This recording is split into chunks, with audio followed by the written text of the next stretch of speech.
नमस्कार। समसामयिक विषयों पर आपके पसंदीदा कार्यक्रम विशेष में आपका स्वागत है। मैं हूं वैभव राज शुक्ला। जीवन के लिए पंच तत्वों को आधार माना गया है, उसमें से एक तत्व पानी भी है। जल के बिना जीवन की कल्पना नहीं की जा सकती। अगर जल ही ना होगा तो सृष्टि का निर्माण भी संभव नहीं है। जल का महत्व इस बात से भी समझा जा सकता है कि दुनिया की बड़ी बड़ी सभ्यताएं नदियों के किनारे ही विकसित हुईं और प्राचीन नगर नदियों के तट पर ही बसे। लेकिन आज विकास की अंधी दौड़ में प्राकृतिक संसाधनों का कोई मोल नहीं रह गया है। विलासिता की आड़ में मनुष्य ने जल का इतना दोहन कर लिया है कि आज दुनिया की आधी आबादी को पीने का स्वच्छ पानी भी नसीब नहीं हो पा रहा और अनेक शहर डे जीरो की स्थिति में पहुंच चुके हैं। भारत भी इससे अछूता नहीं है और तमाम रिपोर्ट इस बात को मजबूती से दोहरा रही हैं कि अगर हम जल संसाधन का उचित प्रबंधन नहीं कर पाए तो हम आने वाले दिनों में पानी की एक एक बूंद के लिए तरस जाएंगे। आज विशेष में हम बात करेंगे भारत समेत पूरी दुनिया में जल की स्थिति की। जानेंगे क्या है जल स्तर में कमी की वजह और साथ ही साथ ये भी जानेंगे कि जल संरक्षण के उपायों पर भी एक नजर डालेंगे। तो आइए शुरू करते हैं आज का विशेष।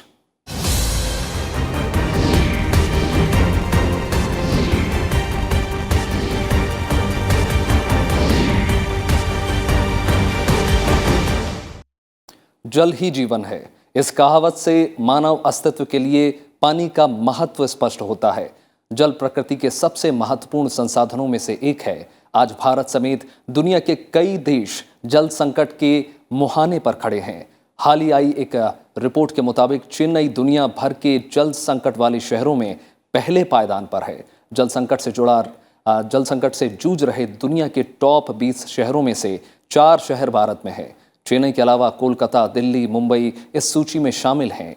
नीति आयोग का भी मानना है कि भारत गंभीर जल संकट से जूझ रहा है और 2030 तक कई शहरों में पानी खत्म होने की आशंका है।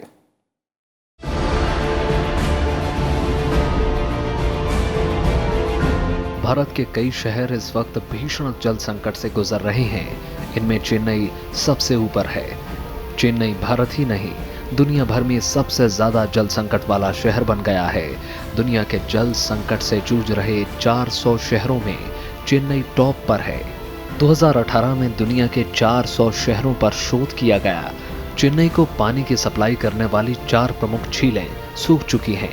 चेन्नई में तो हालात इतने खराब हो चुके हैं कि यहाँ कई कंपनियों ने पानी की समस्या के कारण कर्मचारियों को ऑफिस आने से मना कर दिया है और वर्क फ्रॉम होम लागू कर दिया है।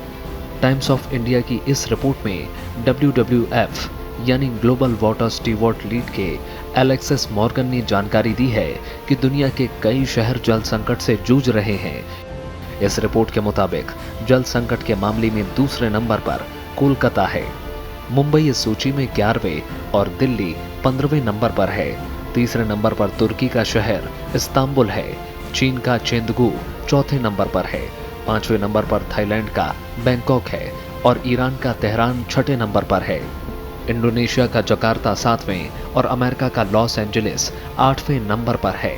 चीन का तियानजिन 9वें और मिस्र की राजधानी काहिरा 10वें नंबर पर है।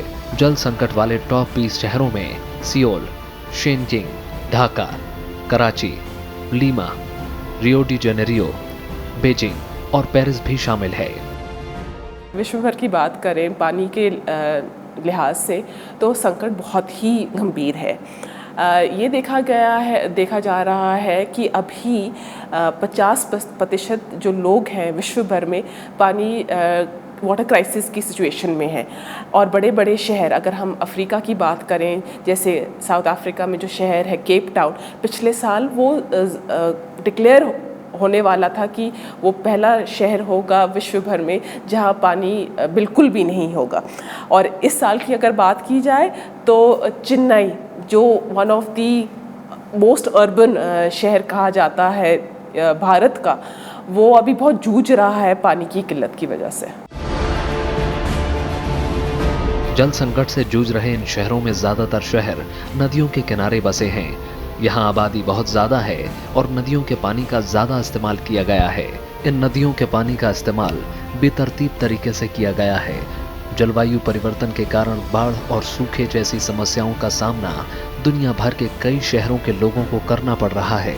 चेन्नई और कोलकाता जैसे शहरों में जल स्रोत लगातार सूख रहे हैं। शोध के मुताबिक जिस रफ्तार से जंगल खत्म हो रहे हैं, उससे 3 गुना अधिक रफ्तार से जल के स्रोत सूख रहे हैं।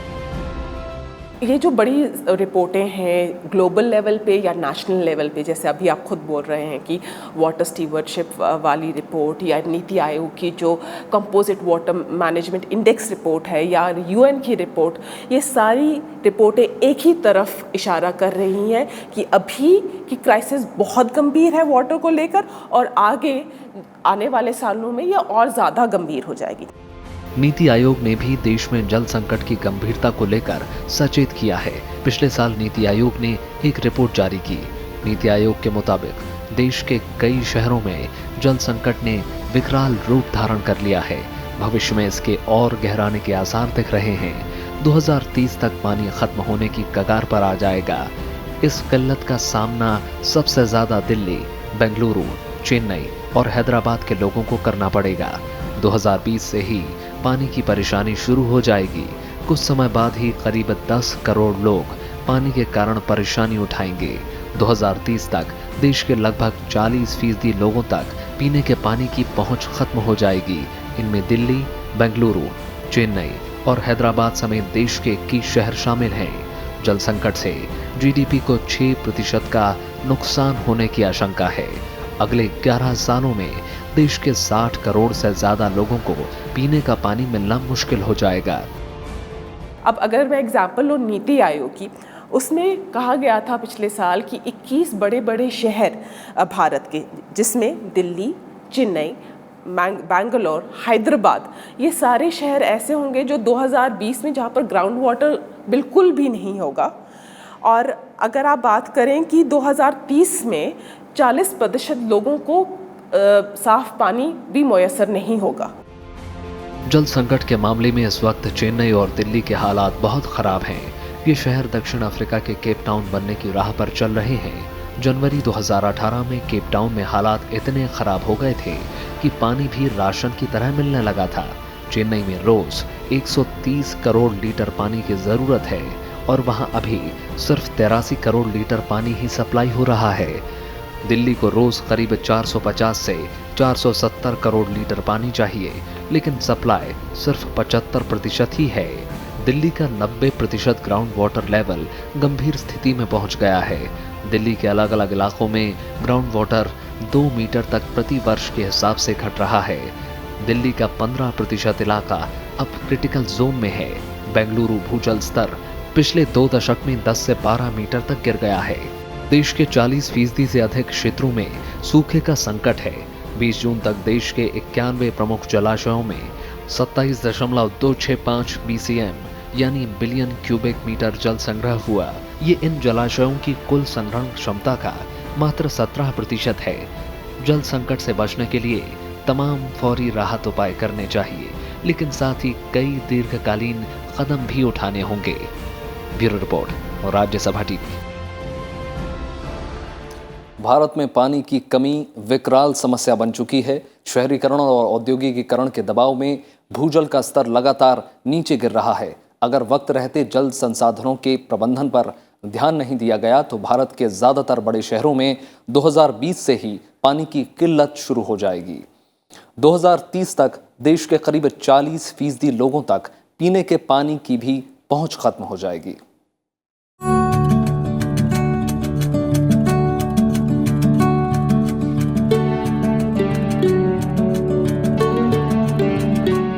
देश के कई राज्य पानी की समस्या से जूझ रहे हैं। पानी के अंधाधुंध दोहन से जमीन के अंदर के पानी का स्तर लगातार नीचे जा रहा है। जलाशय सूख रहे हैं और नदियों में पानी का बहाव घट रहा है। केंद्रीय भूजल बोर्ड के मुताबिक साल दर साल घट रही बारिश से भूगर्भीय जल का स्तर काफी कम हो गया है। देश के 55% कुएं तकरीबन सूख चुके हैं। पिछले 10 साल में भूगर्भीय जल का स्तर 54% तक कम हुआ है। हर साल बढ़ती गर्मी से आने वाले वर्षों में सूखे की समस्या और गंभीर होने की आशंका है। अगर आप भारत की बात करें तो 1/4 जो पॉपुलेशन है वो पानी की किल्लत में जूझ रहे हैं। और जैसे हमने अभी कहा कि नीति आयोग की रिपोर्ट तो क्लियर कट हमें बता रही है कि अभी की सिचुएशन बहुत ख़राब है और आगे वाले सालों में और ज़्यादा ख़राब होगी। देश में सालाना औसत बारिश 1170 मिलीमीटर है, जो पश्चिमी अमेरिका से करीब 6 गुना ज़्यादा है। इसके बावजूद शहरी इलाकों में करीब 9 करोड़ 70 लाख लोगों को पीने का साफ पानी मैसर नहीं होता। ग्रामीण इलाकों में 70% लोग प्रदूषित पानी पीने को मजबूर हैं। 33 करोड़ लोग ऐसी जगह रहने को मजबूर हैं जहां हर साल भयंकर सूखा पड़ता है। विश्व बैंक की रिपोर्ट के मुताबिक पिछले 20 वर्षों के दौरान सूखे की वजह से भारत में 3 लाख से ज्यादा किसानों ने आत्महत्या की है। हालांकि देश में कई नदियां हैं, लेकिन उपलब्ध पानी की क्वालिटी बेहद खराब है। कई जगह नदियों का पानी पीना तो दूर, नहाने लायक भी नहीं बचा है। बढ़ती जनसंख्या की वजह से पानी की मांग भी बढ़ रही है। फिलहाल कुल खपत का 85% पानी खेती, 10% उद्योग और 5% पानी घरों में इस्तेमाल होता है। विश्व बैंक के मुताबिक भारत में 2030 तक पानी की मांग कुल आपूर्ति से दोगुना होगी। 1994 में देश में मीठे जल की मौजूदगी प्रति व्यक्ति 6000 घन मीटर थी। सन 2000 में ये प्रति व्यक्ति 2300 घन मीटर रह गई। 2025 तक इसकी उपलब्धता घटकर प्रति व्यक्ति मात्र 1600 घन मीटर रहने की आशंका है। जो रिपोर्ट बनाई गई थी 122 देशों के लिए बनाई गई थी और उसमें जल संकट के मुताबिक हम 120वें नंबर पर थे। अब इससे ज़्यादा क्या कहा जा सकता है। हमारी 70% नदी जो वाटर सोर्सेज हैं वो कंटामिनेटेड हैं। नदियाँ हमारी 70% कंटामिनेटेड हैं, शायद मोस्ट कंटामिनेटेड नदियों वाला country in the world. Ground water depletion, we are the biggest user of ground water in the world. So जो संकट है वो बहुत विकट है और भारत के ऊपर काफ़ी मंडरा रहा है। तमाम महानगरों में पानी की समस्या आम है। प्रति व्यक्ति पानी की खपत के लिहाज से दिल्ली दुनिया में पहले स्थान पर है। यहाँ पानी की प्रति व्यक्ति खपत 272 लीटर है। इसकी बड़ी वजह पानी की बर्बादी और औद्योगिक खपत है। एक अनुमान के मुताबिक दिल्ली में पानी की बोतल के 10,000 से ज्यादा अनाधिकृत कारखाने हैं। दिल्ली एनसीआर में 64 कारखानों के पास पानी की पैकेजिंग का लाइसेंस है। यहाँ पेप्सी और कोक जैसी बहुराष्ट्रीय कंपनियों के बॉटलिंग प्लांट भी हैं, जिनमें रोजाना कई लाख गैलन पानी की खपत होती है। देश में कोई ठोस जल संरक्षण नीति नहीं है। शहरों में वितरण नेटवर्क में गड़बड़ी की वजह से रोजाना लाखों गैलन पानी बेकार हो जाता है।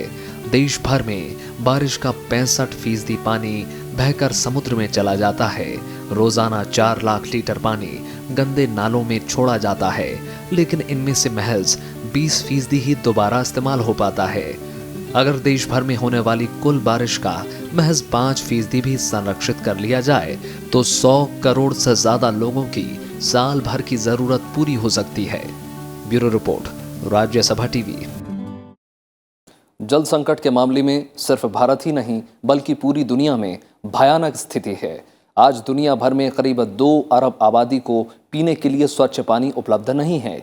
संयुक्त राष्ट्र की विश्व जल विकास रिपोर्ट के मुताबिक दुनिया की आधी आबादी ऐसे इलाकों में रहने को मजबूर है जहां पानी की भारी किल्लत है।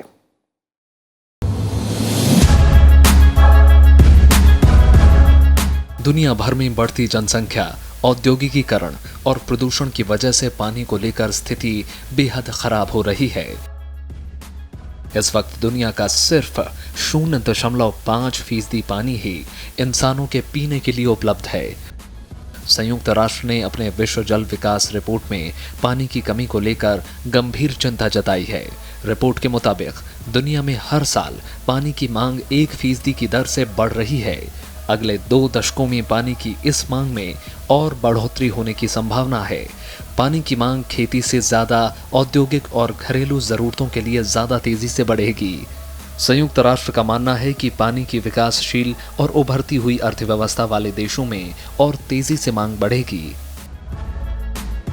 दूसरी तरफ अगर मौजूदा जल स्रोत की बात की जाए तो संयुक्त राष्ट्र की रिपोर्ट के मुताबिक 360 करोड़ लोग यानी दुनिया की आबादी का करीब आधा हिस्सा ऐसे इलाकों में रहते हैं जहां साल में कम से कम 1 महीने पानी की किल्लत रहती है। यह आबादी 2050 तक 570 करोड़ तक पहुंच सकती है। अफ्रीका, एशिया और लैटिन अमेरिका देशों में 1990 के बाद से नदियों का प्रदूषण बेहद खराब स्तर पर पहुंच गया है, जो आने वाले वक्त में स्थिति और गंभीर करेगा। दुनिया में 180 करोड़ लोग इस वक्त भूमि क्षरण, रेगिस्तान बनती जा रही जमीन और सूखे से प्रभावित हैं। विश्व को 2 भागों में आज की तारीख में डिवाइड किया जा सकता है। वो भाग जहाँ पर ना तो आज पानी की समस्या है और ग्लोबल वार्मिंग के बावजूद ना ही उनमें आगे पानी की समस्या होगी। और इंटरेस्टिंग बात यह है कि जितने भी विश्व के डेवलप्ड कंट्रीज़ हैं, आप यूरोप को ले लीजिए, आप नॉर्थ अमेरिका को ले लीजिए, यूएसएसआर को ले लीजिए, ये सब उस कैटेगरी में आते हैं। और फिर विश्व का एक दूसरा हिस्सा है जिसमें किसी न किसी प्रकार की पानी की आप प्रॉब्लम है। या तो उनमें प्रॉब्लम यह है कि पानी है ही नहीं, या प्रॉब्लम यह है कि पानी है पर इतना पैसा नहीं है कि पानी को अच्छी तरह से मैनेज कर पाएँ। तो बाकी आधे देश जो हैं वो उसमें आते हैं। तो उसमें आपका ऑलमोस्ट पूरा अफ्रीका आता है, ऑलमोस्ट पूरा साउथ अमेरिका आता है, एशिया आता है। तो ये है। संयुक्त राष्ट्र ने पानी के साथ साथ मानव जाति को बचाने के लिए प्रकृति आधारित समाधानों पर जोर दिया है। फिलहाल दुनिया के 30% भूभाग पर जंगल है। इसमें से 65% हिस्सा बंजर होता जा रहा है। मानवीय गतिविधियों के चलते 1990 से अब तक दुनिया भर में पारिस्थितिकी के लिए जरूरी पानी युक्त जमीन का 64 से 71% हिस्सा हम खो चुके हैं। नतीजा ये है कि आज दुनिया की 40% आबादी पानी की किल्लत से जूझ रही है। कि विश्व के कई ऐसे भी देश हैं जिनमें 2030 तक या 25 या 30 तक उनके पास लोग होंगे, ज़मीन होंगे, पर इतना पानी नहीं होगा कि वो अपने पॉपुलेशन के लिए खाना उगा सकें। तो अब आप ये सोचिए कि आज से कल को अगर उस देश के सरकारों को अपने पॉपुलेशन के लिए खाना लाना होगा तो वो कहाँ से लाएंगे? पृथ्वी पर उपलब्ध कुल पानी में से मीठा जल करीब 2.7% ही है। इसमें 75.2% ध्रुवीय प्रदेशों में बर्फ के रूप में मौजूद है और 22.6% भूजल के रूप में है। बाकी जल झीलों, नदियों, वायुमंडल, नमी, मिट्टी और वनस्पति में मौजूद है। इस लिहाज से देखें तो उपयोग और इस्तेमाल के लिए जो जल उपलब्ध है उसकी मात्रा बहुत थोड़ी है। ऐसे में जल संरक्षण और उसे बचाने के उपाय पर काफी जोर देने की जरूरत है। Bureau report, Rajya Sabha TV. Bharat समेत दुनिया भर में लोग जल संकट से जूझ रहे हैं। पीने के पानी के लिए कई इलाकों में हाहाकार मचा हुआ है। हाल ही के दिनों में तमिलनाडु में पीने के पानी के लिए लोग सड़कों पर उतर आए। ऐसी स्थिति में भारत के कई हिस्सों में बनी हुई है और बड़े शहरों के हाल तो और भी बुरे हैं।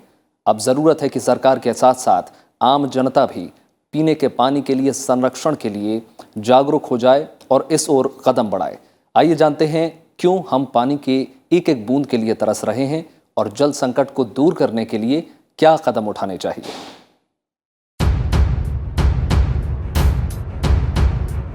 देश भर में पानी की किल्लत लोगों को हलकान कर रही है, लेकिन इस स्थिति के लिए हम ही जिम्मेदार हैं।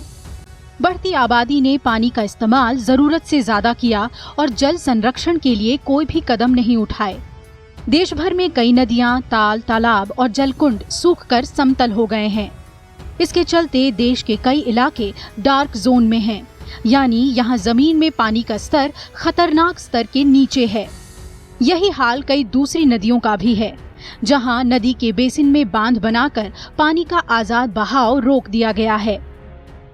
अपने इलाके में जो हमारे तालाब हैं उनको हमने ख़त्म कर दिया है, क्योंकि अब हम लोग ज़मीन को ज़्यादा वैल्यू करते हैं ना कि पानी को, जिसकी वजह से आप देखेंगे जो भी तालाब आप अपने ही इलाके में देखें कि अगर आप किसी बुज़ुर्ग से पूछें तो वो खुद बताएंगे कि हमारे इलाके में पहले कितने तालाब थे और अब कितने कम हैं।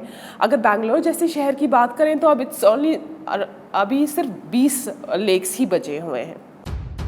हालांकि दावा किया जाता है कि बांध का पानी किसानों को सिंचाई के लिए मुहैया कराया जा रहा है। लेकिन बांध से लगातार रोका गया पानी जिन नहरों में भेजा जा रहा है, उसके पानी का अधिकतर इस्तेमाल थर्मल पावर प्लांट, परमाणु बिजली घर और औद्योगिक इकाइयां कर रही हैं। किसान सिंचाई के लिए डीप बोरवेल या ट्यूबवेल के पानी पर निर्भर हैं। नदी, तालाबों के खत्म होने से पहले ही भूजल सही से रिचार्ज नहीं हो रहा। ऊपर से बोरवेल धरती में से पानी निचोड़ रहे हैं। सिर्फ किसान ही नहीं, घरेलू जरूरतों के लिए भी लोग सबमर्सिबल पंप लगवा रहे हैं। ये कई जगह पर पानी की बर्बादी का सबब भी बन रहे हैं। इसका नतीजा ये हुआ कि जिन इलाकों में 10 साल पहले तक 20 से 30 फीट की गहराई पर पानी मिल जाता था, वहां पानी का स्तर जमीन में 70 से 100 फीट गहरे तक चला गया है। आम लोगों के अलावा औद्योगिक जरूरतों के लिए भी भूगर्भीय जल निकाला जा रहा है। अंधाधुंध जल दोहन के अलावा जलवायु परिवर्तन भी गिरते जल स्तर की एक वजह है। पिछले कुछ वर्षों में मानसून की बारिशें एक समान नहीं हुई हैं। यानी कुछ इलाकों में हद से ज्यादा पानी भले ही बरस गया है, लेकिन कई इलाके तकरीबन सूखे रह गए हैं। जो पानी बरसा वो संरक्षित नहीं किया जा सका। यानी जागरूकता की कमी ने मुसीबतों में इजाफा ही किया है। लगातार हो रही पेड़ों की कटान भी पानी के संकट को और बढ़ा रही है। बढ़ती आबादी का बोझ भी भूगर्भीय जल पर ही पड़ा है। न सिर्फ पानी की खपत बढ़ी है, बल्कि आबादियों की जद में आकर तालाब और झीलें खत्म हो रही हैं। लोग लगातार तालाबों और नदियों की जमीन पर अतिक्रमण कर रहे हैं। अगर जब बारिश का पानी आता है, जो मेजर सोर्स ऑफ पानी है किसी भी शहर में, पूरे विश्व में, वो उसको कोई जगह नहीं मिलती है कि वो ज़मीन के अंदर चले जाए, जिसकी वजह से हमारा ग्राउंड वाटर भी कम हो गया। और ना ही इतना हम लोगों ने कंक्रीटाइज किया है। जो हमारे शहरों में आबादी बढ़ती गई, हमने अपने इलाकों को सीमेंट से भर दिया। हाल में भारत में बड़े पैमाने पर हुए जल संकट के कई कारण हैं, जो गंभीर रूप ले चुके हैं। भारत में कानून के तहत भूमि के मालिक को जल का भी मालिकाना हक दिया जाता है, जबकि भूमिगत जल साझा संसाधन है। लेकिन पानी की बर्बादी करने वालों के खिलाफ कोई ठोस दंडनीय प्रावधान भी नहीं है। सबमर्सिबल पंप और बोरवेल प्रौद्योगिकी से धरती के गर्भ से अंधाधुंध जल खींचा जा रहा है, पर इस पर तत्काल प्रभाव से बैन लागू होना चाहिए। साफ और स्वच्छ जल भी प्रदूषित होता जा रहा है। जल संरक्षण, जल का सही ढंग से इस्तेमाल, जल का पुनः इस्तेमाल और भूजल की रिचार्जिंग पर समुचित ध्यान नहीं दिया जा रहा। जल संसाधन वृद्धि योजनाओं पर करोड़ों रुपए खर्च करने के बावजूद समस्याग्रस्त गांवों की संख्या उतनी की उतनी ही बनी रहती है। इसी समस्या को दूर करने के लिए भारत सरकार ने जल शक्ति मंत्रालय का गठन किया है, ताकि राज्यों के साथ मिलकर देश भर में जल संचय और जल संरक्षण पर व्यापक रूप से काम किया जा सके। Bureau report, Rajya Sabha TV. दुनिया भर के कई देश पानी के संकट से जूझ रहे हैं। भारत में भी ऐसे कई इलाके हैं जिनमें पानी के लिए बेहद किल्लत है। लेकिन ये भी सच है कि अगर आज को हम सुधार लें तो भविष्य बेहतर हो सकता है। छोड़ जा रहे हैं आपको इस रिपोर्ट के साथ। नमस्कार।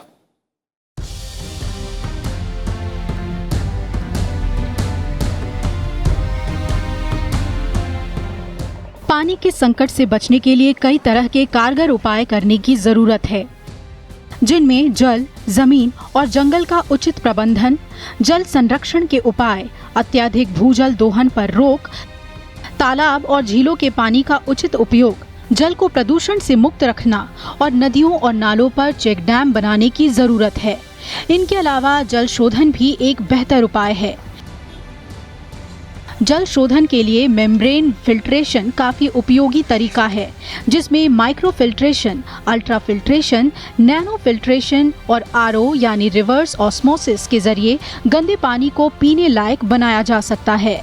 नैनो टेक्नोलॉजी तरीका अपनाकर भूजल और सतही जल का शोधन किया जा सकता है। आप छोटे छोटे एरिया में अपने पानी को कैसे मैनेज कर सकें, क्योंकि 80% जो आपके घरों में पानी आता है वो एज वेस्ट वाटर बाहर चला जाता है। क्योंकि अगर देखा जाए कि जो साफ़ पानी है, जो पीने का पानी है, वो सिर्फ 25 लीटर पर पर्सन पर डे इस्तेमाल होता है।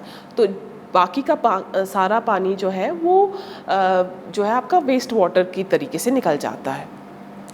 अगर हम इस पानी को अच्छे से ट्रीट करें और फिर वापस ही अपने सिस्टम में लाएं, जिसको कहते हैं एक क्लोज लूप सिस्टम बनेगा। तो इससे क्या होगा कि आप जो मेन पानी का सप्लाई है उस पर लोड कम डाल रहे हैं। वर्षा का 85% पानी नदियों के रास्ते समुद्र में बह जाता है। यदि इस जल को धरती के अंदर पहुंचा दिया जाए तो इसके 2 लाभ होंगे। एक तो बाढ़ की समस्या कम होगी और दूसरी भूजल का स्तर भी बढ़ेगा। वर्षा के दौरान बेकार रहने वाले पानी को रोककर भूजल की गुणवत्ता में सुधार और उसकी रीफिलिंग क्षमता को बढ़ाया जा सकता है। पानी की कमी को दूर करने और वर्तमान स्थिति को सुधारने के लिए रेन वाटर हार्वेस्टिंग यानी वर्षा के जल को इकट्ठा करना और रिफिल तकनीकों को भी लागू करने की जरूरत है। इसके लिए कुओं और ट्यूबवेलों की गहराई निश्चित होनी चाहिए। एक मानक के तौर पर कुओं और ट्यूबवेलों की गहराई 400 फुट यानी 120 मीटर तक ही होनी चाहिए। खेती किसानी में भी पानी की काफी खपत होती है। सिंचाई के लिए ड्रिप और स्प्रिंकलर प्रणालियों को लोकप्रिय बनाने की कोशिश होनी चाहिए। दूसरी बात, रेन वाटर हार्वेस्टिंग। बारिश के पानी को आप कैसे इस्तेमाल कर सकते हैं? फिर से रेन वाटर हार्वेस्टिंग करो, स्कूल लेवल पे करो, इंस्टीट्यूशन लेवल पे करो, सोसाइटी लेवल पे करो। और वैसे ही जो आपके घर से पानी निकल रहा है उसको कैसे आप ट्रीट करो और इस्तेमाल करो। पहाड़ी क्षेत्रों में कृत्रिम रिचार्ज तकनीक अपनाकर भूजल के स्तर को ठीक किया जा सकता है। कृत्रिम रिचार्ज के जरिए ग्रामीण क्षेत्रों में ढलान, नदियों और नालों के माध्यम से बेकार हो रहे जल को बचाकर ग्राउंड लेवल वाटर के स्तर को बढ़ाया जा सकता है। गली प्लग, परिरेखा यानी कंटूर बांध, गेबियन संरचना, चेक डैम, पर लोकेशन, रिचार्ज शाफ्ट, कूप रिचार्ज यानी डगवेल रिचार्ज, भूजल बांध, नाला बांध आदि कृत्रिम रिचार्ज की तकनीकें अपनाकर मौजूदा पानी की कमी को दूर किया जा सकता है। साथ ही जल की मॉनिटरिंग, कुशल प्रबंधन और उन्नत तकनीकों का उपयोग कर पानी की कमी की समस्या से बचा जा सकता है। Bureau report, Rajya Sabha TV.